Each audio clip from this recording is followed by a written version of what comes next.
Verse. এই ক্লাসে আমি তোমাদের বলবো ভার্স কি। ইংরেজি সাহিত্যে তোমরা প্রায়শই এই নামটা পেয়ে থাকবে, ভার্স। তো এই ভার্স কি জিনিস? What is verse? ভার্স মানে বাংলায় বলতে গেলে ছন্দবদ্ধ ছোট ছোট কবিতার চরণ। কি বলেছে? Verse refers to a group of lines that form a section or স্ট্যান্জা।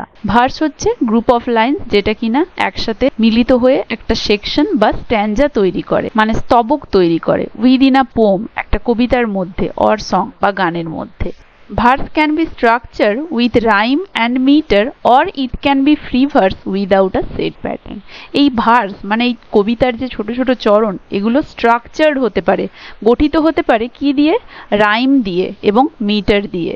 বা এগুলো ফ্রিও হতে পারে, মানে রাইম বা মিটার নাও থাকতে পারে তাতে, যেগুলো একটা সেট প্যাটার্নের অংশ বা অঙ্গ, সেই সেট প্যাটার্নের অঙ্গ হিসেবে ভার্সে রাইম এবং মিটার থাকতেও পারে বা নাও থাকতে পারে। না থাকলে সেটাকে ফ্রি ভার্স বলে। Basically a verse is just like a paragraph in pros.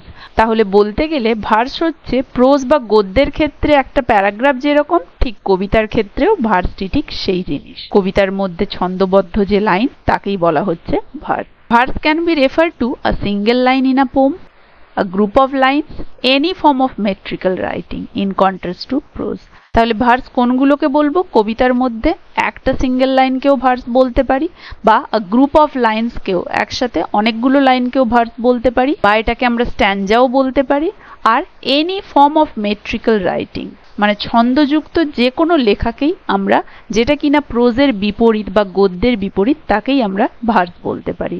Clear হলো তাহলে ভার্স কাকে বলে? এক্সাম্পল কি বলেছে? সিঙ্গেল লাইন হিসেবে ভার্সের এক্সাম্পল দিয়েছি, দেখো।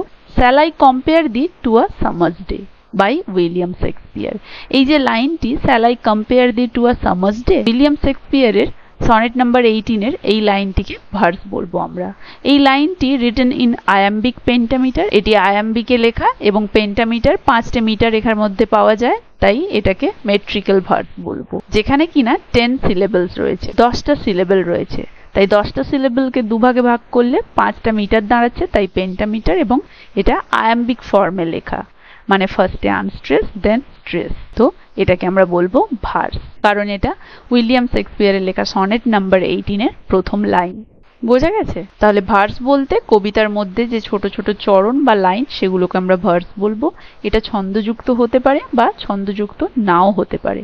একটা সিঙ্গেল লাইনকেও ভার্স বলতে পারি, আর অনেকগুলো লাইনের সমষ্টিকে ভার্সও বলতে পারি বা স্ট্যান্জাও বলতে পারি। মূলত ছন্দযুক্ত যে কোনো লাইনকে, কবিতা বা গানের মধ্যে ছন্দযুক্ত যে কোনো লাইনকে আমরা ভার্স বলতে পারি। আশা করি ভার্স সম্পর্কে সবার ধারণা ক্লিয়ার হয়েছে, আর কারো কোথাও নিশ্চয়ই অসুবিধে নেই। তো আপাতত এই পর্যন্তই। দেখা হচ্ছে পরের ক্লাসে নতুন একটা টপিক নিয়ে।